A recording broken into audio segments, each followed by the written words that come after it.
Bom, pessoal, vamos para mais uma aula de matemática. A gente vai falar sobre geometria espacial. Olha o que eu escolhi aqui para a gente estudar. Eu chamei essa aula, essa parte do curso de volumes. Por que eu fiz isso? Porque eu acredito que é muito mais interessante a gente falar sobre vários sólidos ao mesmo tempo, porque a gente está cercado por eles no nosso dia a dia. Geometria espacial talvez seja uma das partes da matemática mais presentes no nosso dia a dia. E aí, o cálculo de volumes de sólidos geométricos é fundamental para qualquer prova que você vá fazer. Então, eu chamei aqui volumes parte um, porque eu vou tocar nesse assunto sobre alguns sólidos bem presentes. Eu diria até que falando de Enem e outros vestibulares que utilizam uma contextualização mais moderna, falam bastante de coisas do cotidiano, talvez esses sólidos que eu vou falar agora sejam os mais importantes, porque são os que estão mais presentes no nosso dia a dia, tá bom? Vou explicar por quê. Olha só, a gente vai falar um pouco sobre prismas e cilindros. E aí você pode pensar, será que essas coisas estão mesmo no meu dia a dia? Será que eu estou cercado por isso?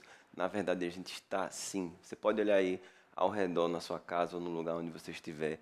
Tem muito mais prisma e cilindro do que cone, pirâmide, esfera, troncos e tudo mais, tá bom? Esses são sólidos muito mais corriqueiros, tá? Então, vamos lá. Quais são os prismas mais importantes? Bom, acredito que esses dois aqui são um dos mais importantes que tem, porque tem em todo lugar, tá? Prisma é o seguinte, prisma é um sólido que tem duas faces paralelas que a gente chama de base, elas são iguais e paralelas, e lateralmente são quadriláteros, tá? São paralelogramos, retângulos, depende de como é a figura, tá? Mas a ideia de prisma é um sólido geométrico que tem duas faces paralelas e ao redor você tem geralmente quadriláteros que muitas vezes são retângulos, podem ser é, paralelogramos, enfim, a gente tem uma variedade muito grande. Aí eu coloquei alguns aqui para a gente conversar um pouco sobre eles e vou mostrar para vocês, inclusive, coisas do dia a dia. Fica ligado. Isso aqui é um cubo, né? É um sólido bem presente no nosso dia a dia. Ele é formado por seis faces quadradas, todas elas iguaizinhas. Então, todo mundo já viu um cubo. Eu tenho alguns objetos aqui que eu gostaria de mostrar. Então, por exemplo, isso aqui é um cubo, tá? Ele tem todas as arestas iguais, as faces são quadradas. Eu peguei coisas aqui na minha casa que podem representar alguns sólidos geométricos. Então, um cubo, a gente normalmente fala que ele tem aresta A, todas iguais. Esse daqui é campeão em vestibulares, tá? Isso aqui é um paralelepípedo reto retângulo. Esse nome é enorme, né? De um modo geral, eu prefiro chamar de bloco retangular, acho muito mais simpático, inclusive. Mas ele é um paralelepípedo reto retângulo. Essa palavrinha reto, porque olha só, isso aqui ele é oblíquo, um paralelepípedo oblíquo. Aqui ele é reto. Tá? Olha a diferença entre esses dois. Então, isso aqui é um bloco retangular. Eu prefiro chamar de bloco retangular. Economiza mais, né? Um bloco retangular. Super comum. Pode procurar aí ao seu redor. Tem vários. Eu até peguei aqui alguns. Olha só. Aqui, por exemplo, isso aqui é uma coleção de livros que eu tenho. Mas se você olhar, é um bloco retangular. Isso aqui é um paralelepípedo. Está presente no nosso dia a dia. O que mais? Aqui, ó, uma caixinha. Um paralelepípedo também. Não tem muita coisa. Já já eu mostro mais coisas para vocês. Aqui também é um prisma. Lembra que eu falei? Um prisma é um sólido geométrico que tem, ó, duas faces paralelas que a gente chama de bases, tá? São exatamente iguais. Note que essa base ela pode percorrer todo o sólido. Qualquer corte paralelo à base, a secção, quer dizer, essa partezinha, esse polígono que aparece, é exatamente igual à base. Então, todo prisma tem as bases paralelas e iguais. Bom, aqui esse sólido pode parecer, será que é um prisma? Tem gente que pensa que é um tronco, mas na verdade eu queria chamar a atenção justamente para isso. E aqui na minha casa eu tenho um sólido que é muito parecido com isso aqui, que é um prisma. E queria mostrar para vocês. Olha ele aqui, ó. Para quem não conhece, isso aqui é um instrumento musical de percussão que se chama carrom. Talvez vocês já tenham ouvido falar e já tenham visto alguém tocando. Então, isso aqui, pessoal, não é um tronco. Tem gente que pensa que isso aqui é um tronco de pirâmide. Não é. Isso aqui é um prisma, tá? Só que tem um detalhe. A base não é... Aqui, ó. Não é o que fica no chão. Também não é onde a gente senta. A base é essa figura daqui. A base é esse trapézio, tá? Então, ficaria mais ou menos assim, tá bom? Então, é um prisma também. E aí um detalhe, base nem sempre é o que está apoiado no chão, tá? Lembra que base é o que pode percorrer o sólido. Então, nesse caso, a base é esse polígono da frente aqui, no carrão, no caso do trapézio.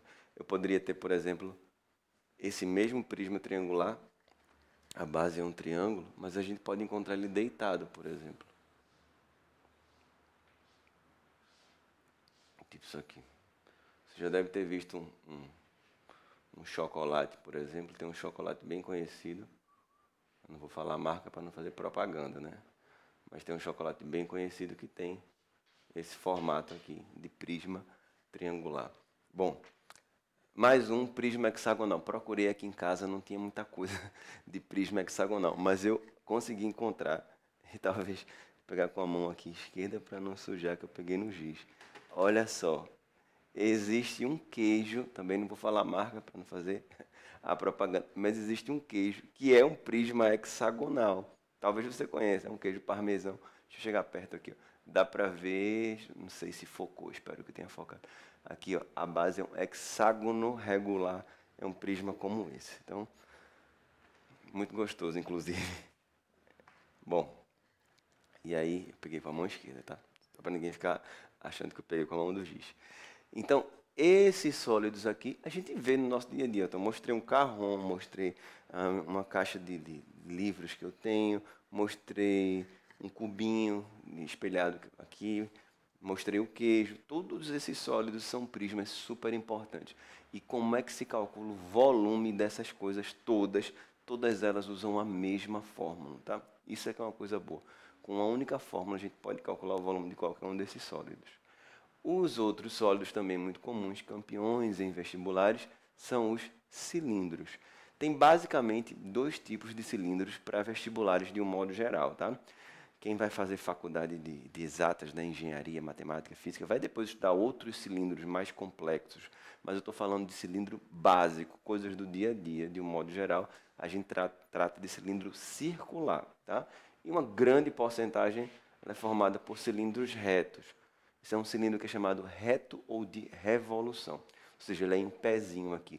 A gente fala que o eixo do cilindro ele passa pelo centro das duas bases. Também chamado de cilindro de revolução, porque ele é obtido a partir da rotação de um retângulo em torno de um eixo. Então, isso aqui vai girar no espaço e vai formar um cilindro como esse daqui, tá? Então, isso aqui é o cilindro reto.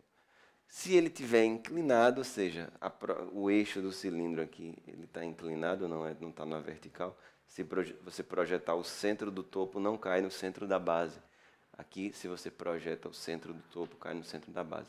Cilindro reto ou cilindro circular reto, mas como eu falei, como a gente está falando digamos assim, da nossa vida normal, do nosso dia a dia, dos vestibulares mais tradicionais, a gente só vai trabalhar com cilindro circular, tá bom? Aqui é um cilindro oblíquo, se eu projetar o centro do topo não cai no centro da base, pode ver que ele é inclinado. Esse segmento aqui é a altura, que está aqui, está na vertical. Esses segmentos inclinados, que nesse caso são até maiores que a altura, são chamados de geratrizes. Então, cada uma delas é uma geratriz do cilindro. E, naturalmente, tem o raio da base. Então, esses aqui, gente, esses dois tipos de sólidos são os principais sólidos geométricos quando a gente fala de uma matemática do cotidiano. Por exemplo, para o Enem é show, isso aqui é o principal de sólidos. Por quê? Porque no nosso dia a dia, olha aí ao seu redor, você com certeza, mas sem a menor dúvida, você vai encontrar prismas, paralelepípedos, cubos e cilindros com muito mais facilidade do que pirâmide, cone e esfera. Tá? É muito mais comum encontrar esses sólidos. Por isso que o Enem trata muito deles, até mais do que outros, tá bom? É claro que a gente vai estudar cone, pirâmide, esfera, só que eu queria começar com essa parte que é mais importante, tá bom? E aí, como se calcula o volume desses sólidos todos? Como é que funciona isso aqui? Essa é a notícia boa. Existe uma fórmula que calcula o volume de qualquer sólido desse aqui. Tá? A ideia de volume é a área da base vezes a altura do sólido. Isso vale para todos esses sólidos. Todos. Área da base vezes a altura, área da base vezes a altura, área da base vezes a altura, área da base vezes a altura. A base é esse trapézio aqui na frente e a altura é isso aqui. Um pouquinho diferente por causa da posição natural de um carrom, que foi um instrumento que eu mostrei para vocês. Geralmente ele é apoiado aqui, mas a base do sólido é essa. Tem uma aqui na frente e outra do outro lado. A área da base é hexágono vezes a altura. A área da base é um círculo. Então, como calculo a área da base? πr ao quadrado vezes a altura. Está aqui. É mais comum encontrar um cilindro no vestibular reto ou oblíquo? O que é que você acha? No seu dia a dia, você encontra mais cilindros retos ou cilindros oblíquos? Pensa direitinho. É mais comum cilindro reto, digamos, normais, tá? Claro que isso não é anormal, mas é muito mais comum. Coisas do dia a dia. Estou com um cilindro aqui na mão. Você tem cilindros aqui, por exemplo. Isso aqui é um cilindro mais comum. Isso aqui é um pote que eu coloco macarrão, por exemplo, aqui na minha casa. Isso aqui é um cilindro também. É um potinho que coloco outras coisas, bombons e tal. Então, eu procurei esses sólidos aqui em casa para dar essa aula. Então, quando eu fui olhando as coisas aqui de casa, fui pegando cilindros e prismas. É muito mais comum, né? Tentei procurar algumas pirâmides, não tenho várias pirâmides, até tenho uma ou outra perdida, uma lembrancinha de uma viagem ou alguma coisa, mas não é tão comum quanto prismas e cilindros, tá bom?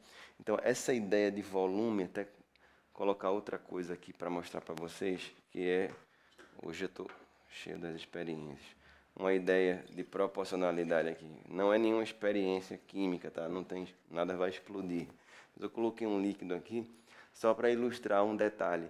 Se a gente colocar um líquido, tudo que for subindo na altura é proporcional ao volume. Isso vale para os prismas todos. Isso é bem legal, porque quando você vai enchendo, se chegar a 1/3 da altura, é 1/3 do volume. Se chegar na metade da altura, é metade do volume. 3/4 da altura, 3/4 do volume, e assim por diante, tá bom? Então, ideias que a gente vai utilizar são muito importantes. Existem algumas coisas que a gente precisa saber. Outro detalhe, se eu colocar um objeto dentro de um cilindro ou de um paralelepípedo que tem um líquido, o nível vai subir. Como é que se calcula isso? Tudo isso a gente vai aprender, beleza? Então, primeiramente, vamos focar em algumas coisas aqui. Volume desses sólidos todos, área da base vezes a altura. Olha quem é a base. Aqui é um triângulo. Área do triângulo vezes a altura. Aqui é um hexágono. Área do hexágono vezes a altura. Nesse caso aqui do cubo, é bem legal, porque como todas as arestas são iguais, então essa base aqui é um quadrado. Aí fica A vezes A vezes a altura que é A. Então o volume do cubo pode ser calculado de um jeito bem facinho, que é só pegar a aresta e elevar ao cubo. Então uma ideia bem simples. No paralelepípedo também tem um jeitinho bem legal. É essa fórmula daqui? É. Mas a gente pode usar esse raciocínio, já que todas as faces são retangulares. E aí o volume do paralelepípedo, a gente faz área da base vezes a altura, como a fórmula que eu coloquei. Só que é A vezes B vezes a altura, que é C. Então, só para facilitar, no paralelepípedo. Então, a gente vai fazer várias questões sobre isso, porque coisas que caem muito. Você vê normalmente no seu dia a dia prismas hexagonais? Não, então não é tão comum no Enem, por exemplo, cair em prismas hexagonais. Vou fazer um vestibular que a matemática é mais exigente, aí é um pouco mais diversificado. A gente vai fazer exercício de todos os tipos de prismas, sem exceção, tá? Mas para você que vai fazer Enem, para você que vai fazer vestibular, que a matemática, digamos, é um pouco mais intermediária, não é tão avançada, esses são sólidos bem principais, sólidos que caem com certeza, beleza? Então, o que é que eu vou fazer agora? Vou fazer alguns exercícios sobre paralelepípedos e cilindros, tá bom? Fica ligado. Pessoal, vamos fazer os exercícios dos quais eu falei. A gente vai começar com exercícios sobre prismas, tá? Mais especificamente sobre alguns paralelepípedos, que nossa apostila número 4. Se você não está com a apostila, o material está no link da descrição do vídeo, tá? O PDF disponível. Mas a apostila número 4, caderno 4, página 138. Vamos fazer aqui esses 3 problemas e aí a gente encerra essa aula com esses 3 para que ela não fique muito longa e aí eu continuo os exercícios na próxima, tá bom? Vamos fazer uma sequência de 3 aulas de exercícios sobre prismas e cilindros, tá bom? Fica ligado. Vamos lá. Questão número 2 diz assim: um recipiente transparente possui o formato de um prisma reto de altura 15 e base quadrada, cujo lado mede 6. Bom, a base aqui é um quadrado. Isso aqui, na verdade, é um paralelepípedo, né? Aquilo que eu falei, que é um dos sólidos mais famosos que tem no nosso dia a dia, é um bloco retangular. Bom, ele diz o seguinte, vou ser bem objetivo. Esse recipiente está sobre uma mesa com o tampo horizontal e contém água até a altura de 10 centímetros. Se o recipiente for virado e apoiado na mesa sobre uma das suas faces não quadradas, a altura da água dentro dele passará a ser de... Olha só, se a gente virar, vai ficar parecido com essa figura da outra questão, mas vamos lá, se a gente virar, deitar assim o sólido, ele vai ficar mais ou menos assim. Tá? Só dar uma... desse jeito. Então, a base aqui vai ficar 15. Aqui continua sendo 6. Agora, o líquido, ele não vai ficar preenchido porque ele não estava completamente cheio, né? Então, ele vai atingir uma certa altura. Vamos fazer de conta que o líquido é esse verde aqui. E ele vai atingir uma certa altura H. O que a gente pode dizer, como não houve derramamento, então os volumes são iguais, antes e depois. Então eu vou igualar os dois. Qual é o volume, né, de um paralelepípedo? Como eu mostrei, é o produto das medidas A, B e C. Então, como você tem 6, 6 e 10, então o volume seria 6 vezes 6 vezes 10. Isso aqui é o volume antes. O volume depois é o mesmo, só que ele é calculado de uma outra forma, porque o sólido está deitado. E aí, como ele está deitado, 15, 6 e a altura H. Então, vou colocar aqui 15, 6 e a altura H. E aí ficou bem simples, né? Só simplificar o 6 com 6. Aqui fica 60 dividido por 15. A gente acha a altura igual a 4. Resolvido o primeiro problema, que nesse caso foi o número 2 da página 138. Terceira questão. Dona Zilá vai construir em sua casa uma piscina. Ela terá o formato de um paralelepípedo com 21.000 decímetros cúbicos de volume. Isso aqui, eu vou fazer uma observação, né? Coloquei essa questão de propósito para chamar a atenção em relação à unidade de capacidade e a unidade de volume, tá? Capacidade é assim, litro, mililitro, decilitro, centilitro, volume é metro cúbico, centímetro cúbico, decímetro cúbico. E aí uma conversão, uma taxa de conversão, né? Qual é uma coisa para outra? Muito importante. Antes de fazer o cálculo da questão em si. 1 metro cúbico, esse é um dos mais famosos, corresponde a 1000 litros, tá? 1 decímetro cúbico, lembrando que decímetro, 1 decímetro são 10 centímetros. 1 decímetro cúbico é 1 litro. Vou colocar o L maiúsculo aqui. 1 decímetro cúbico é 1 litro. E 1 centímetro cúbico é 1 ml.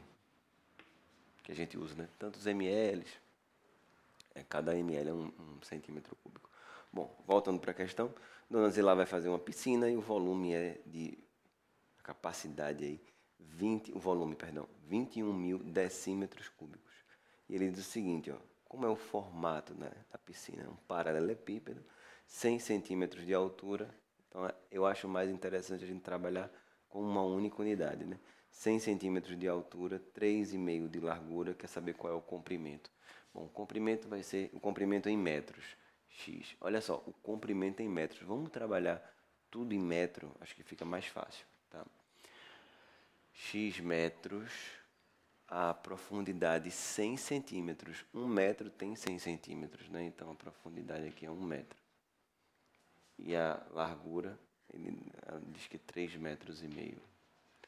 Então, se eu for calcular o volume dessa piscina em metros cúbicos, seria 1 vezes x vezes 3,5. Isso aqui está em metro cúbico. Só que o volume aqui ele está em decímetros cúbicos, tá bom? Como é que eu passo de decímetro cúbico para metro cúbico? Tem uma dica bem bacana. Eu coloquei que 1 decímetro cúbico é 1 litro. Se a piscina tem 21.000 decímetros cúbicos, são 21.000 litros. Só que cada 1.000 litros é 1 metro cúbico, então são 21 metros cúbicos. Então 21 metros cúbicos igual aqui 1 vezes x vezes 3,5 metros cúbicos. Tá? Eu estou deixando aqui a mesma unidade só para a gente não confundir e nem errar uma questão, porque tropeçou, né, nessa parte da unidade. Aí aqui, beleza.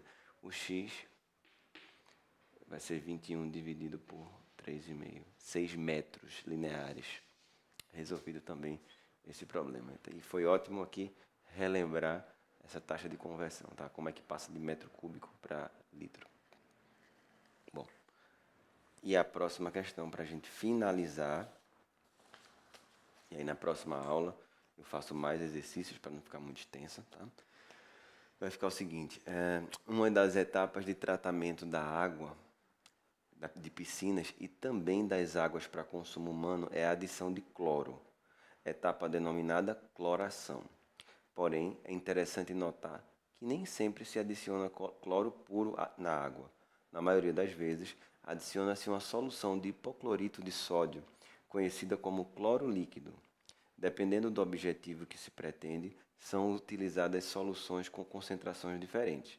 No tratamento de água para consumo humano, a solução de hipoclorito de sódio adicionada tem concentração em massa de 0,4 miligramas por litro. Tá? A concentração é 0,4 miligramas por cada litro. E a gente vai ter que saber qual é o volume, né? Qual é a capacidade em litro, para saber quanto vai adicionar de hipoclorito de sódio, tá bom? Mas aí, vamos embora. Considere um recipiente no formato de um paralelepípedo com medidas internas 40 centímetros, 10 centímetros e 20 centímetros, como eu coloquei aqui na figura. E observe que a altura da água dentro do recipiente não atinge os 20 centímetros, sobrando 8 centímetros. Então, eu coloquei aqui já marcando o 8, para colocar aqui que são 12 centímetros, né? Então, de líquido, de água, do que seja, só vai até a altura 12, tá bom? E aí, continuando. Sabendo que a água contida nesse recipiente será destinada exclusivamente para o consumo humano, ou seja, a gente vai usar o hipoclorito de sódio nessa concentração, ele quer saber qual é a quantidade que deve ser adicionada em miligramas. Na verdade, é super simples esse problema, né? A gente calcula o volume em litros e aí basta multiplicar por 0,4, né? Porque para cada litro você adiciona 0,4, quanto tiver em litro, basta multiplicar, tá bom? Vamos logo ser bem objetivo, já calcular em litros, a gente vai ganhar muito tempo. Olha só, tá tudo aqui, inclusive aqui no quadro, né? Já tem essa parte bem legal, porque cada litro é 1 decímetro cúbico, então é bacana calcular o volume já em litros, ou seja, já em decímetros cúbicos. Para isso eu vou ter que fazer aqui a mudança, já que as dimensões estão em centímetros, a gente passa para decímetro bem fácil. Lembra que 10 centímetros é 1 decímetro, né? Então, por exemplo, a dimensão aqui, a altura da água, 12 centímetros, significa 1,2 decímetro. Aqui são 40 centímetros, são 4 decímetros, cada decímetro 10 centímetros. E aqui você tem 10 centímetros, nada mais é que 1 decímetro. Então, quando eu faço o volume aqui, lembra que o volume de um paralelepípedo é o produto das dimensões, né? Então, ficaria 1,2 vezes 4 vezes 1, que dá 4,8 decímetros cúbicos. Só que a gente sabe que cada decímetro cúbico é 1 litro, portanto, são 4,8 litros de água. E aí, o protocolo é utilizar 0,4 miligramas de hipoclorito para cada litro. Ou seja, como são 4,8 litros, basta multiplicar 0,4 vezes, né, multiplicar por 4,8, que dá 1,92 miligramas. E a questão está resolvida. Bom, a contextualização nesse caso já foi um pouquinho mais rica do que os outros dois, né? Essas são questões mais simples, mas eu queria fazer para a gente começar. Aqui já contextualizou de uma maneira um pouquinho mais interessante. A gente mudou a unidade, usou a ideia da concentração do hipoclorito, então foi mais legal, tá bom? Fica ligado nas próximas questões que a gente vai fazer e usar muitas ideias bem mais interessantes. E a gente vai ter que pensar um pouquinho mais, né? Vamos elevar um pouco o nível dos problemas, tá bom? Até lá.